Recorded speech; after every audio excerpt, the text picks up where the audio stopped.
Hey everyone, this is All22 and a few film review, giving you guys a 3 round series mock draft where each round is going to be its own video. That way I can give you guys deep analysis on all of the kind of lesser talked about round 2 and 3 guys, while also listing out my team needs for all 32 teams.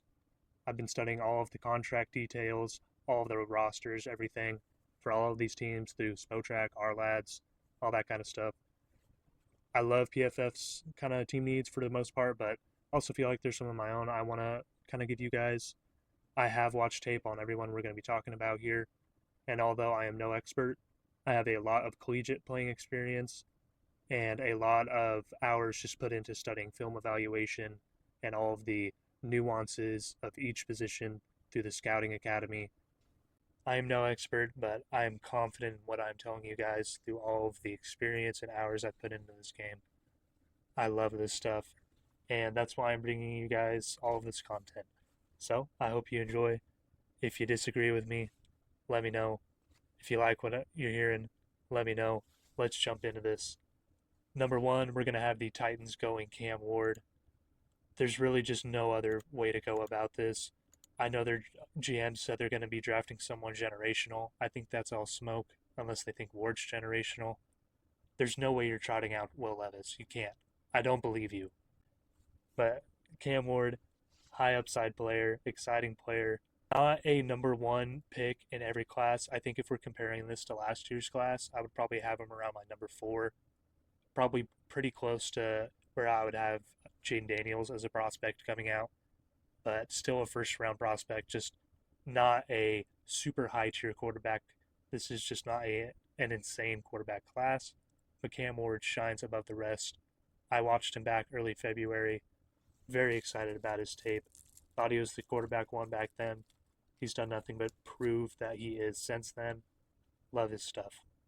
Number two, the Browns taking Abdul Carter. This is a Travis Hunter spot. I understand this is a Shedeur Sanders spot to some people. I think this is way too early for Shedeur, in my opinion. I don't think you take him at two, especially having the picks that they do. You just can't. I think you wait, you try to trade up late in round one, try to see if a dart falls, if Sanders falls, maybe a dart falls to you in round two, and you're ecstatic. I think Abdul Carter is just way too good to pass up. Number one edge in this class. Also makes this group elite. I understand they have Myles Garrett for 4 years, but making this group elite, making this group a position that you don't have to worry about going forward for the next 4 years. You know you're going to get elite game or elite tier gameplay. You can just draft everywhere else, build around it. You know it's going to help out your secondary more. You know it's going to help out your linebackers more. I feel like you got to do this. Plus, giving someone Abdul Carter someone to learn behind, like Myles Garrett, someone who's also a physical freak, but also a technician, to teach him the nuances of pass rush, just makes Abdul Carter ceiling just skyrocket. Even if it wasn't high enough already, just makes it that much higher. At number three, Giants taking Travis Hunter. Again, this can be a Shedeur Sanders spot. They just signed Russell Wilson and Jameis Winston. I know neither of those guys stop you from signing anybody, but you just signed both of them. I don't think you're taking a quarterback to force him to either compete for starting role or compete for a backup role. It's just too crowded of a room, especially for someone like Shedeur who's not going to be starting for you right away. How do you really manage that and how those guys are going to be played? Are you really going to cut one of those guys before training camp? I don't know. To me, I would take Hunter, a generational player in my opinion, not like he's generational at any one position, but in the fact that he is my number one corner and he is also a first round receiver. Like you don't see that really ever. Even if players play both ways, you don't see him play at such an elite level like he did. I know he gets so much media. It's due. It's worth it for Hunter. He is really that much of a player. Drafting someone like this for your team and riding out with Russell and Winston, I think is the move. You get to next offseason where you try to get a quarterback again in the offseason. If it doesn't work, you go to the draft, and you might be in a position where you're forced to draft a quarterback, but I think you can take that chance. I'm someone who advocates for you should never wait to take a quarterback, but I think passing up Shador at 3 for a person like Travis Hunter is worth it when you can wait till next year and still maybe take someone with a second round grade if you have to. I have a second round grade on Shador. I don't think that's impossible. You wait till next year. Maybe you get a first round guy. If you don't, you get someone that's maybe close to Shador was anyways. I think, and you're in a much better spot, in a much better roster spot to cater for that rookie than you are right now, where this team's at. I know that was a long one. Had to go off on that. I don't think they take Shador there. If they would, I wouldn't be 100% surprised. It's just not what I would do given the situation they're at right now. Patriots at number 4, Will Campbell. They need help everywhere. This could be a lot of positions. They're probably really sad that Travis Hunter didn't fall to them. No disrespect to Viridian's Low's game. I'm sorry if I'm not familiar, my brother, but Will Campbell's here at left tackle at number 4. I think you got to do it. He still can't play tackle, in my opinion. People are raving about how short his arm length is. I will say it does affect his game, but not to the extent that people are blowing it out of proportion. He is such a good player despite the arm length, but he does play with some high pad level and pass protection at times. He will raise it up. And when he does raise it up, and more kind of elite athletic edge rushers are able to get off the ball and get into him before he can really get into his set and land hands first, or people with just really quick hand timing in general get hands on him first and keep leverage, that's where he loses. That's where he gets driven back or will have to lean and then loses the edge. But he's such a technical player, good anchor, amazing athlete, super technical. Outside of that, I think if you could really hone down on his pad level and really hone down on how he recovers when he's losing in that way, he's going to be fine at left tackle. And nothing else, if he's not doing great at left tackle, put him at guard, probably going to have an all-pro guard. You need O-line help. Will Campbell is the O-line help you need specifically. Number 5, Mason Graham. Has to be.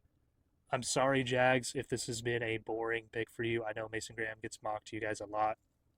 Devon Hamilton and Mason Smith out of LSU from last year in the interior. Are you really going at that with your interior? I know this team needs help everywhere, but Mason Graham is a top 10 pick for me at a real big position of need that you can fill immediately.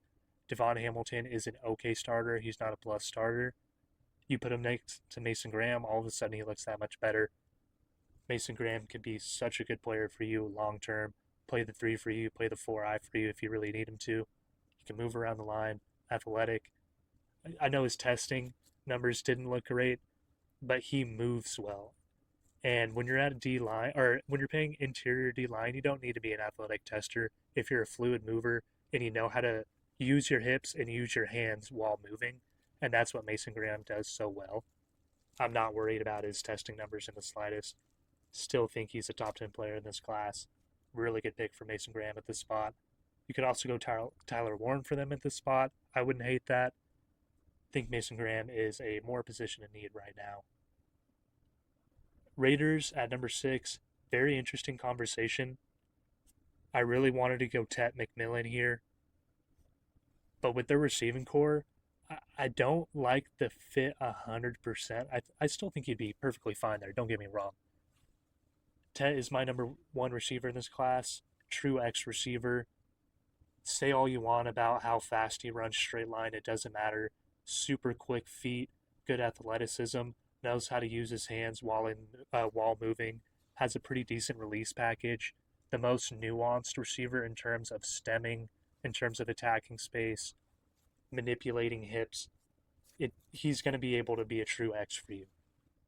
He has the ceiling to be a number 1 alpha receiver that doesn't have true vertical, threat, but he could still separate deep at the line with quickness and give you that vertical, kind of immediate vertical threat ability, even if it's not deep threat ability.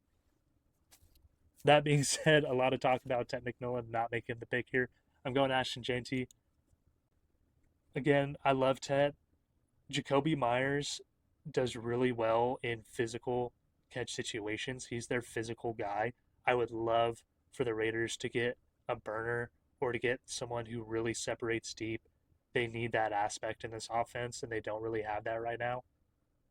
That being said, for the Raiders' needs, I don't disagree with anything they're saying. Running back definitely need.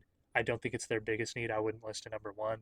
Wide receiver, 100%. IDL, 100%. You need someone next to Christian Wilkins. Cornerback, Nate Hobbs just left. You need some more insurance. I'm not taking another one of these defensive linemen this high. I'm sorry, I'm just not. I'm not taking one of these corners backs this high. I love Jahdae Barron. I don't think he plays outside for the Raiders. Ashton Jeanty just makes this offense so good. Help Geno out. Help whoever's coming in after Geno when Geno leaves in 2 or 3 years. Help this offense. Help this team. They need it. Ashton Jeanty is just BPA. You don't want to reach for anyone in this spot. We know the Raiders like to do that at times with previous kind of front offices they've had. I don't think they do that right here. Take Jeanty. Take BPA. Your team's going to be happy for it. Jets at number 7. Take my number 1 overall offensive lineman in this class, Armand Membou. I started watching Armand Membou when I was watching this edge tape, or this edge class. I just couldn't get my eyes off of him. He just looks so good. He was locking down so many of the edge rushers I was watching. I'm like, man, I might like this guy better than Will Campbell when I watch him. I don't know. And I'm watching him and I'm like, I think I do. And then he tests like an absolute freak. One of the only players in combine history, I think, to be over 330 and run a sub 5-second 40. Insane work. Good size, good strength, good technicality. I love Armand Membou so much. Top 10 player in this class, obviously, for me. Get him at 7, I think, is good value at a position of need. Morgan Moses just left. You got to shore up that right tackle spot. Still need quarterback with Justin Fields there. I get it. I don't think you take anyone here. I think you ride out Fields for 1 year. I believe that was their mission. Wide receiver. This could also be a Ted spot. I love Ted at this spot, honestly. Making him your X and Garrett Wilson your Z would be elite. I would still love that pick here. Would still love Tyler Warren here. Conklin leaves after being here for a century. You got to get someone there. Again, pass help. Conklin helps that. Also helps you in your run game tremendously. I think tackle is the surefire need here. You need to help your offensive line. You have the ability to make Olu Fashanu and Armand Membou your bookend tackles for the next 5+ years. You got to do it. Absolutely have to do it. You can't pass up on that opportunity. Panthers at number 8. Take my 2 edge rusher in this class, Mike Green. Mike Green has some off-the-field stuff with him right now that's kind of being talked about. He's still being talked about as a first-round player. It's not to the point where he's getting pushed out. I will not talk on what he's being or what the off-the-field concerns are. They stem from some allegations during his time at Virginia Tech. Like I said, I won't go into it, but I will say the fact that a lot of people that are connected to the league still have him going pretty high in the first, and the fact that it did happen at Virginia Tech, or from his time at Virginia Tech, and he's had nothing but green flags since being at Marshall, I will say that I don't think that it pushes him out of the first round or anything. It doesn't scare me, is what I should be saying. I wouldn't be surprised if he gets pushed out of the top 10 because of it. EJ over at the Bootleg Football Podcast, they do some great work over there. Big Bears fan. He said he'd be flabbergasted if the Bears took him because of the talks.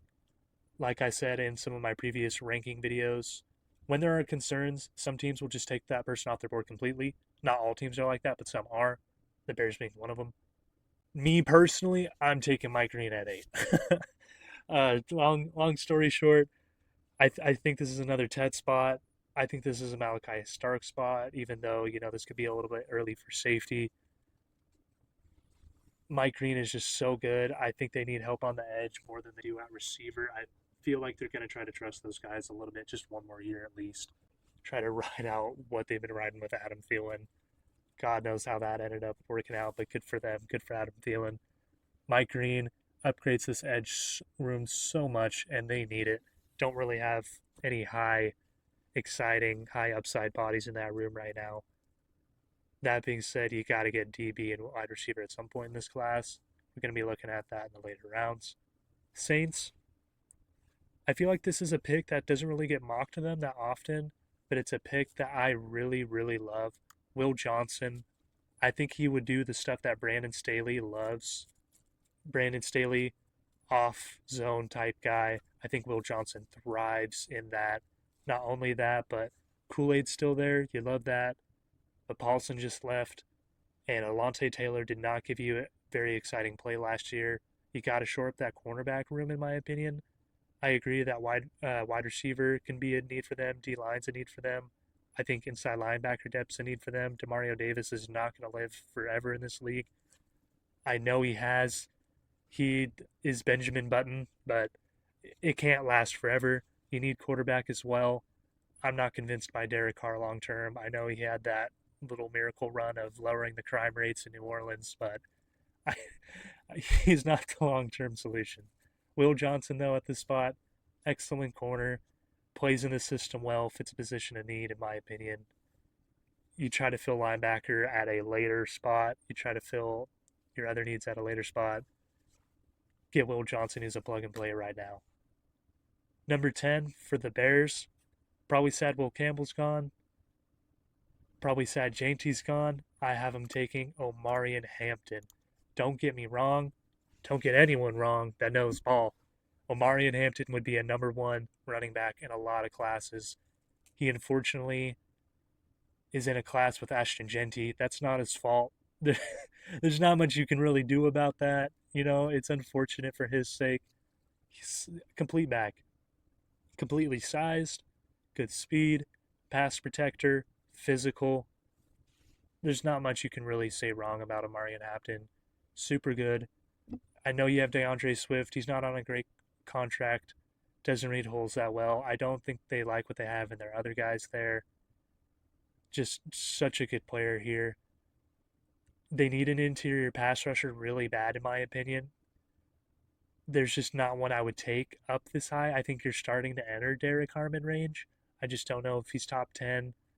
They need safety. Again, I love Malachi Starks for this, but I don't know if you're playing him back up for this year while Byard and Brisker's still there. They both have contracts up in 2026. Brisker's had a lot of concussions. Still think this is Omarion Hampton selection. 49ers, this is my favorite pick of probably the entire class, and I don't even like the 49ers. But Jahdae Barron just fits what they need so well here. I feel like he fits really well with what Robert Saleh wants to do in his scheme, in that off zone scheme. He can play safety for them in that. He can play nickel for them in that. He can play even outside. I feel like that is in the cornerbacks video. I discussed that the one scheme I really like Jahdae Barron on the outside in is an off zone matching scheme. He's got good hips, good stickiness, good eyes. He doesn't need to have long press hands in those or long press arms in those. We've seen guys like DJ Reed, Darius Williams thrive in those schemes at 5'9". I think Jahdae Barron would be completely fine kind of doing that. That being said, still can play safety for you or nickel. I think the flexibility and the overall player is just too good to pass up when they need secondary help in general. Cowboys at 12. Sad Jahdae Barron's not there. Sad the running backs are gone. I don't think they take one of these next running backs all the way up at 12. I think that's a little bit rich for me. However, the Cowboys are super ecstatic that Tet McMillan somehow has fallen to 12. You know, sometimes the boards just play out like that. Mock drafts never go how anyone thinks they're going to go. Again, this is what I would do, but even then, I wouldn't predict. Even in a what I would do, I would predict Tet falling to 12. But sometimes the board just plays out like that. Super good fit for the Cowboys here. I mean, you get the ability to play CD in the Z in the slot, what he does best, just rotate between those two. Keep Ted on your X on the line of scrimmage. Elite duo, in my opinion. Super exciting. I know they have some other needs, but they need some wide receivers in this room. No one's super high upside.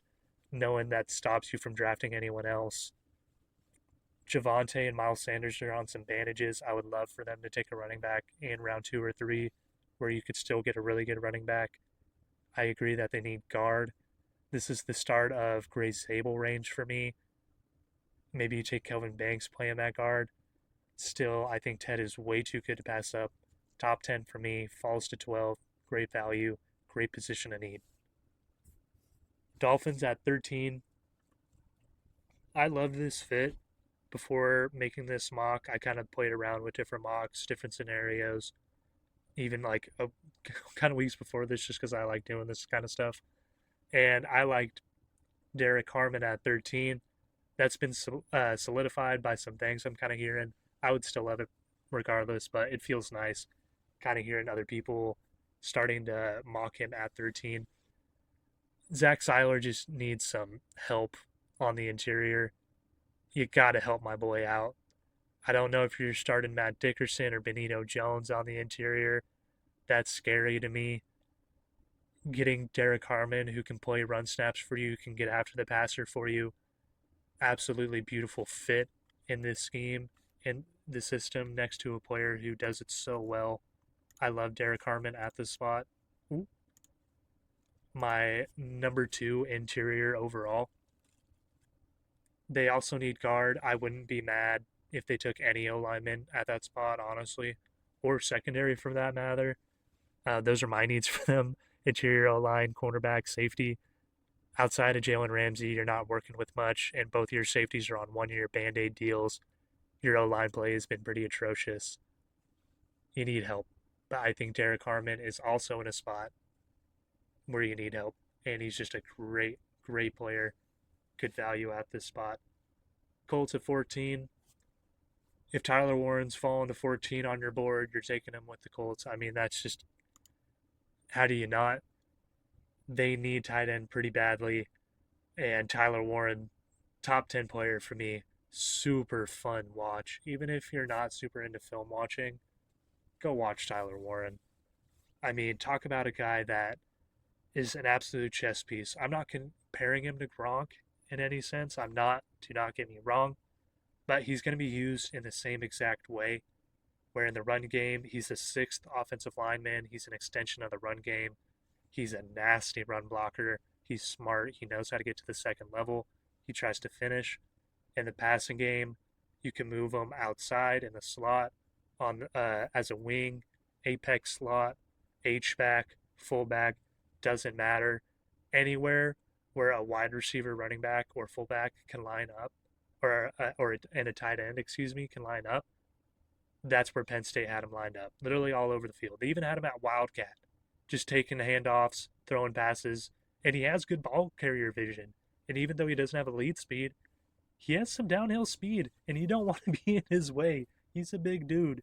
I'm pretty sure he's 6'6", 260 is what they had him listed at. Yeah, and he's all of it. He's a big boy, and he puts on some power, and he's got wiggle too. He's an athlete. Like, you just can't go wrong. This guy, teach tape at the tight end position in need for them. I would also love interior offensive line for the Colts here. This is a good Kenneth Grant spot for me.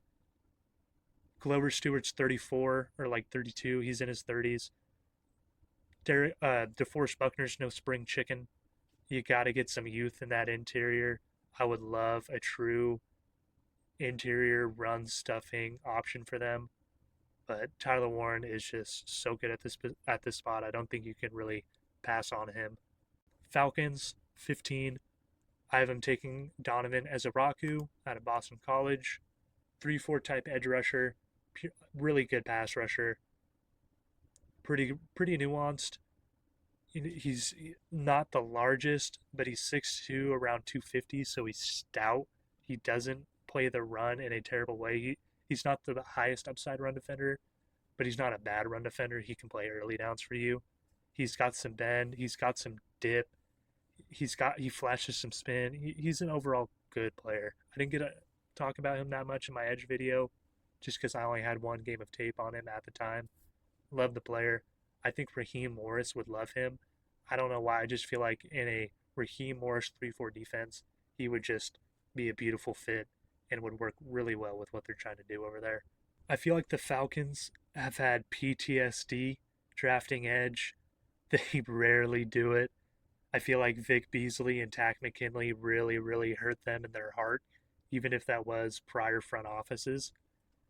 I feel like Raheem Morris in this new one, right that wrong this year. You got to do it. You can't keep ignoring this spot. And Donovan, I feel like, just fits your defense so well. 16, Cardinals. I have him taking Gray Zabel. Love Gray Zabel. Don't be confused. You know, you see the North Dakota State tag. Don't be concerned. Don't be confused. Listed at tackle. He's going to be playing guard. He could even play center for you. This man just can move all over the offensive line. Athletic, got some power. A true day one plug and play, especially if you're trying to get into a zone scheme. He moves very well. Love how he fits with the Cardinals. Honorable mention with them here. I would love a Michael Williams fit here, and a Gannon or type system. I think he would work really well. You know, running those blitzes. He's got some athleticism. He can kind of play early downs for you. I think he'd be a better early down run defender than BJ Ojolari for you. Really like that for them there, but they need O line help so badly, and Gray Zabel is really good O line help. Bengals 17. Probably sad that Derek Harmon's not there. They need edge so bad. I know they do. I feel like they can just get one in day two and still feel like they're a similar player to what they're getting right now. And they need offensive line help so much. And I don't think they can get any better help than Kelvin Banks.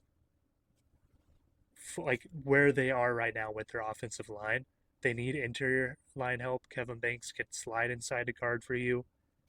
If Orlando Brown leaves after this year or gets hurt or anything happens, he could slide a left tackle for you and still play left tackle for you. Started 3 years at Texas. Super clean tape. Very technical player. I love Kelvin Banks.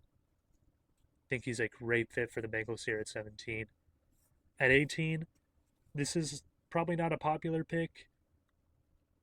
I don't think I've seen this yet. Don't know if it's going to happen. I love it to death. Trey Amos. I love Trey Amos. Trey Amos is so good. Not a superb athlete. He's a good athlete. That's something that might get lost when you hear about Trey Amos. Is you're gonna hear him not be talked about in an athletic sense as some of these other guys in this class. But some of these guys like Siobhan Ravel, like Darian Porter, like Azariah Thomas are like freaks. You know, Trey Amos isn't a bad athlete because those guys are better athletes, is what I'm getting at. He's still fine. He's just not an elite athlete. And his tape is so crisp. It's so good. It's so good. And I think he can play man, he can play zone. He would be a perfect fit in this Mike Macdonald system where he's a run defender. He would play on the outside, allowing Devon Witherspoon or Devon Witherspoon to play in the nickel where they like to play Devon Witherspoon. You put Tariq Woolen and Amos on the outside, living in a 4-2-5 with Witherspoon as your slot. Beautiful secondary. I mean, absolutely beautiful secondary. You can match up people with Woolen and Amos. I would love this for them. I don't know if he gets taken this high. I don't think he does. I wouldn't be surprised if he gets slid into round 2. I don't think he should at all. Love Trey Amos as a player. Love the fit here with the Seahawks. That's who they're taking at 18 if I have the pick. 19, Bucks. They're absolutely ecstatic that Jahad Campbell has fallen to them at 19. This would be absolutely perfect for them for the future. Not only could Jahad Campbell come in and play year one on pass rush snaps, rotating in as a linebacker. I wouldn't say early downs because he doesn't have great run diagnostics. He has the strength, the athleticism, everything to translate to the run game. He's just not a smart run defender. But with Servacha Dennis, Levante David right there, or there right now, I think Jahad Campbell would be a beautiful replacement to Levante David in the future. He gets to learn from someone incredibly smart and has just played this game at such an elite level for so long. He could learn how to play linebacker from him. He could edge rush. He could rush on the interior and blitz formations.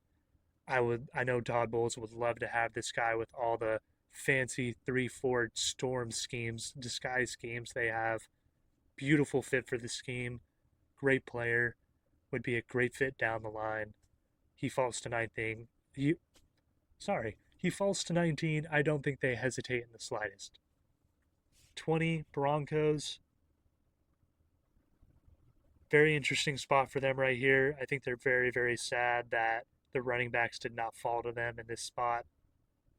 But they are very happy that there is a wide receiver named Matthew Golden, ripe for the taking. I like Matthew Golden a lot, a true Z receiver in my opinion. They have Sutton on the outside. They've got Evan Ingram. Sure up that wide receiver game and get a true number 2 in Matthew Golden. 4.2 something speed. Doesn't really show it off a lot. He's more of a smooth runner. He doesn't look like he's trying to run. He's not running super hard. He's just kind of floating, getting throughout his routes. You could see him turn on that deep speed when he really needs to. It's there, but still a very fast player, very quick player, very nice change of direction, can high point the ball.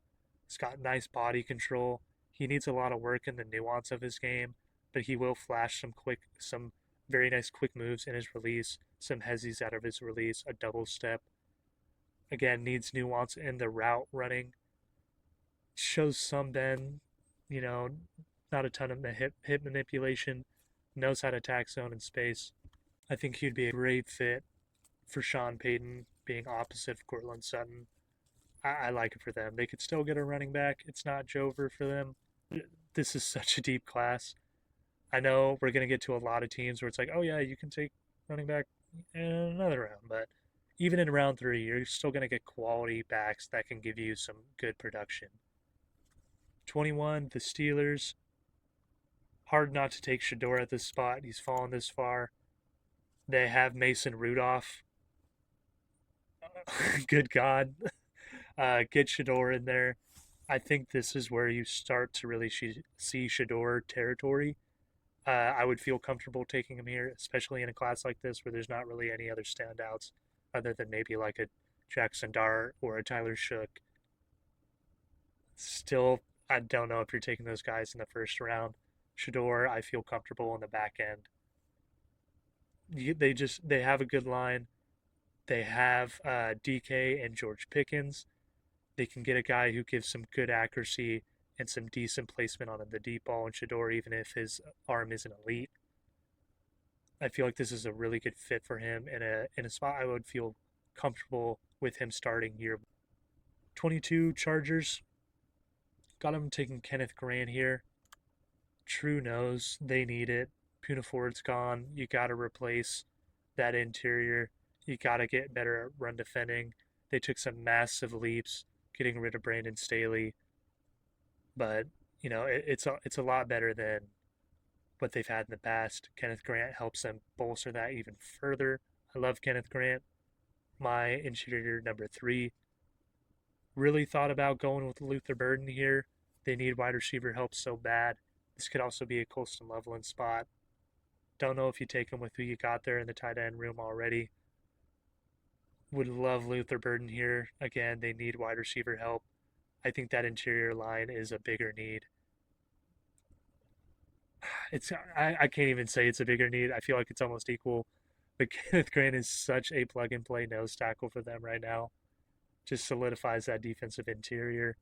Green Bay at 23.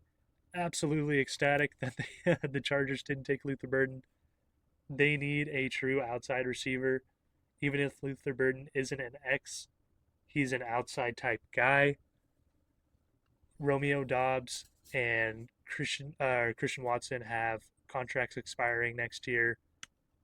Even at that, Christian Watson's hurt right now. Has had injury problems in the past as well. Romeo Doubs is set to be a free agent and is more of a slot guy with Jayden Reed. Get someone on the outside. Luther Burden's a great fit. Also really like Maxwell Hairston right there, especially with the injury concerns to Jair Alexander. I think Maxwell Hairston would fit in on this defense really nicely. Still, Luther Burden, better overall player in my opinion. arguably higher need, not 100% sure. Great overall pick for them. Vikings at 24, obviously, Malachi Starks. The fall's got to stop at some point. Put him on a team that's going to use him to his fullest potential. Brian Flores loves playing three safeties. You just lost Cam Bynum. Relock, reload, instant starter Malachi Starks. Sure up that safety room, especially with Harrison Smith probably going to be leaving after this next year. Again, like Demario Davis, he just can't keep doing it. It's gotta fall off at some point. You gotta prepare for that. Texans at 25. Love Josh Simmons here. Love Josh Simmons tape. He would be a lot higher of a pick if he wasn't injured this season. I think he got about 6 or 7 games before he tore, I'm pretty sure it was the patellar or the pectoral. Two very different tendons, don't get me wrong, but they both start with the P, and I'm sorry I'm mistaking them. The injury is going to have some teams concerned with him. The Texans, I think this is a beautiful, absolutely godsend, perfect spot to get Josh Simmons because you sign Cam Robinson on a band aid. You got Titus Howard over there on the right. Get Josh Simmons to, play year one if you feel like he's ready. But if he's not, you don't need him to. It's okay. Absolutely love, love, love, love this for them. Oh, sorry, not Titus Howard on the right tackle, Trent Brown. Getting confused with their past lines. Trent Brown's on a 1-year deal, still a band aid. Josh Simmons is a great fit at 25 for them. One of my favorite picks if they can get him at 25. The Rams at 26, I have him taking Emeka Egbuka. I love this fit for them. I know they've got some other needs, but you got Devontae on the outside. You got Puka, who plays Z to the slot. Get Emeka Egbuka, who could do the same thing. I think he more lives in the slot over there and would be a great fit in the slot for them. Likes to run block. Brian Hartline over at Ohio State's going to make him do that. Great wide receivers coach. Emeka Egbuka is so fun to watch. Short-handed, strong, fluid athlete. Nothing exceptional over the top, but a very good slot option. And like I said, could flex out to the Z free if you need. So you got a lot of variety and variability in what you can do with Puka and Devontae and Emeka. I think that's such a good trio for you. Ravens at 27. Going to stop the James Pierce Jr. fall. Beautiful spot for him at 27. He's got some off the field issues that are being talked about. I don't think it pushes him outside the first. I could see it pushing him down the board. Don't know if it does 100% yet. Don't know the validity. But man, if the Ravens could fall or get James Pierce Jr., it would be absolutely electric. The Ravens do this every year where they don't trade up. They just sit there and they let someone who's a really good fall to them. Happened with Nate Wiggins in this last class, Kyle Hamilton. It's what they do. It's what they're good at. James, it just seems like this is something that would happen to them, and if it would, I would be absolutely ecstatic, especially as a Ravens fan. Would be so happy. They need pass rush right now. They've got some early down edge guys in Adisa, Tavis, Adafe Owe. They need pass rush. You can't keep relying on Kyle Van Noy. Unfortunately, David Ajabo has just not been able to stay on the field. Get you a true 3-4 pass rushing edge in James Pierce Jr. 28, I love, love, love Shamar Stewart at the spot for them. A guy with interior, exterior flexibility, and that's what they need. They just need help all over the defensive line, whether it be pass rush or just depth, to ensure that what happened last season does not happen again. This helps them out so much in that spot. He could play over the tackle for them when they try to go in those unbalanced sets for Aiden Hutchinson. He could play true edge for them. If they want to beef him up and play interior, that's all perfect. That's fine and dandy. They can do that. Love the fit of them. Could see them also trying to go wide receiver here. Maybe you get an Alec Alomar or Jaden Higgins. I personally would love Jaden Higgins here. He is someone that I think should be taken end of round one to one of these, last couple teams that could take a late round or a late first wide receiver. I don't think goes in round one at all. I I'm just not hearing it happening. I hope it does. I hope the league watches ball like I watch ball because Shaden Higgins is super exciting and can actually be an X in an X receiver starved class. I don't think they take receiver here. I have them taking Braden Swinson. Oh, I'm sorry. I'm getting way too ahead of myself. I'm talking about the line still. Yeah, I don't think they take a wide receiver at that spot. They can. Also, maybe a guard spot. I think Shamar Stewart's way too good at a position of need, especially considering the testing numbers he had at the combine. I don't think there's any way he falls out of the first round with those numbers. At 29, spoiled it a second ago. Braden Swinson out of LSU.